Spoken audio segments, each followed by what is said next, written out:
Welcome to Conversations. A few days ago, we published the part 1 of China's dominance in the manufacturing sector that is impacting countries across the world. In this part 2 episode, we are looking at a particular aspect of this, which is China's dumping of manufactured products. Is it killing the industry in the developed countries? This is a familiar story, but is it that to all? While it's true that China is using its low wages and huge government subsidies to export or dump its products across the world, the question that is often asked is there something missing in this conspiracy theory? For the last 2 decades, when it came to Chinese toys and electronics, the world had got accustomed to that label, made in China, which of course never lasts longer. But now there are other categories of goods dominating the global marketplace, and that is causing discomfort.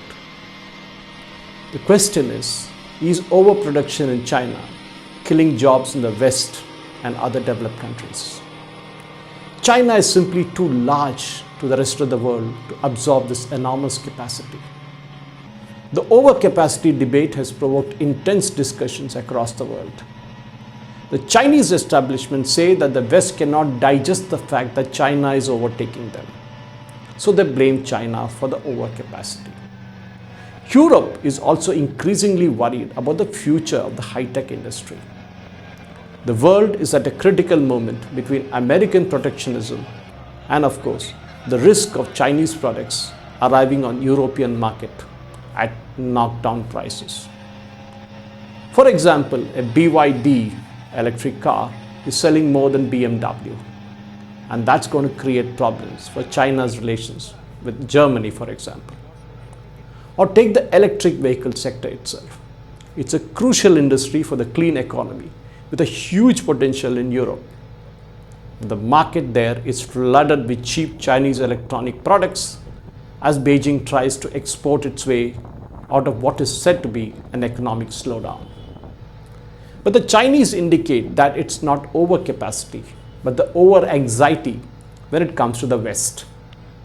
The question is, how did China develop such a formidable competitive edge in green tech, that is clean green tech industry, like electric vehicles, solar panels, and lithium-ion batteries? According to US President Joe Biden, the Chinese companies don't have to worry about making profit since the Chinese government subsidizes them. The Chinese are not competing, he says, they're cheating. That is what even the US political establishment say. The Chinese say that, for example, steel, which is used as a dumping quite often across the world, is primarily focused on meeting the domestic market demand and does not have any subsidy policies to stimulate exports. The proportion of exports in relation to the domestic production has remained at a steady 5% for a long time, say Chinese government sources. According to the European Union, China is simply too large for the rest of the world, as I said before, to absorb the enormous capacity. Actions taken by China can shift the world prices, and global markets are flooded with artificially cheap Chinese product. The viability of American and other foreign firms is now put into question.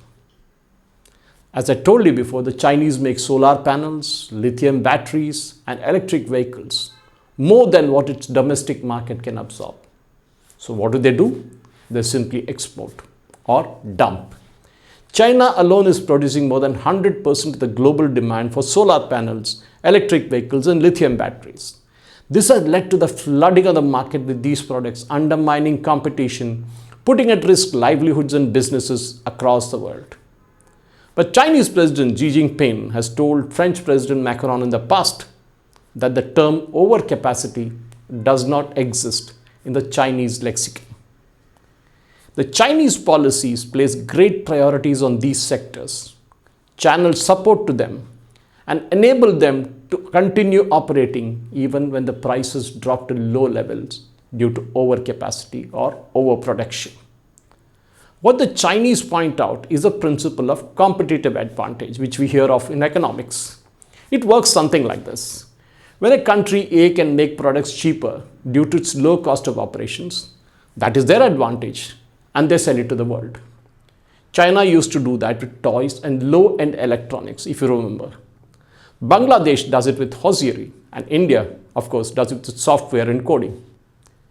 At the same time, a country B should find its own comparative advantage in the goods that they can make better at their wages, and they should trade those products. This is true in case of countries like US and Europe, where wages are very high, but they are capable of producing niche, high-end products. That has been the key principle guiding the global market trade for the last 200 years. But what happened is that the China moved out of the country A slot into the country B slot, yet retaining its advantages like low wages and state-sponsored subsidy. And that has hit the world of business pretty hard. Over the last few years, as the US-China strategic conflict has intensified, China plus one has become a popular phrase. Many countries are waiting in the sidelines, including India, and have been eyeing to be that plus one. The Narendra Modi government have been easing policies of doing business and is providing incentives to attract foreign firms to reduce their dependence on China for manufacturing. Which is why, in a post-pandemic world, we have seen companies like Apple moving out their production facility from China to India and even other East Asian countries. However, the story of the drop in China's global share of manufacturing is not really happening. What is happening instead is that we are seeing an increase. From an already high 35% in 2020, China may be near 38% now. The global industrial output is well below the pre-pandemic path, but China has moved ahead. Industrial production in the rest of the world is still down, especially in the European Union, Japan, Latin America, and of course, Africa. Why is it that the industrial production is taking a beating in many countries? Is United States and Europe losing out to manufacturing due to high wages compared to countries like China and India, which have a workforce cost at a reasonable level? When China had surplus labor but lacked capital, it outcompeted the labor-intensive industries globally, and we've seen that in the past. Now, given its larger economic size, China has the ability to invest in capital-intensive industries and is now a threat to firms globally. China's dominance in the fast-growing markets of renewable energy generation, energy storage devices, and electric vehicles is there for all to see. It is also making rapid strides in the semiconductors, and its manufacturing will grow faster than the rest of the world, say experts. More importantly, this investment is also important for China to sustain its growth rate.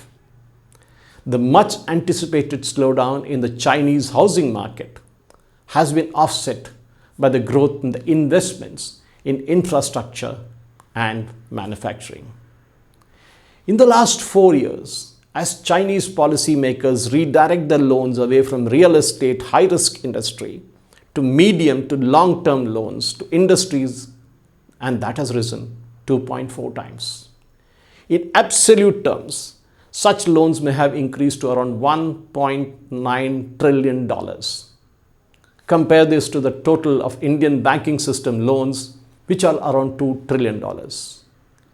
If loans to industry in China grow at the current pace of 24% year on year, in another 2.5 to 3 trillion loans could be allocated to China in the next 3 years.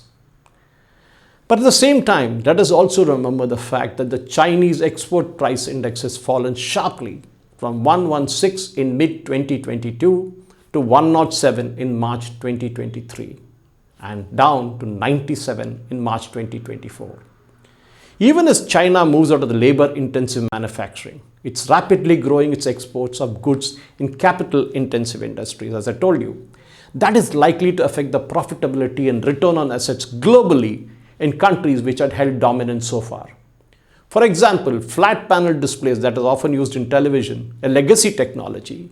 Many units in South Korea have shut down in the recent years, unable to compete with China. The viability of many American and other foreign firms is also put into questions. As I told you before, China makes a whole lot of them: solar panels, lithium batteries, electric vehicles, all. And that is more than what its domestic market can actually consume. The Chinese government policies place great priorities on rising sectors like this. And of course, they go all out to support them. And the Chinese government is very, very clear about this. But they claim they don't exert the market potential. And that's what the US says. Instead, US and European firms have to exert the market potential. In the next of the series on China's dominance with state support and generous funding, we will also look at how other nations in Europe and also the Americas are reacting to this Chinese threat. Thank you for watching. Jai Hind.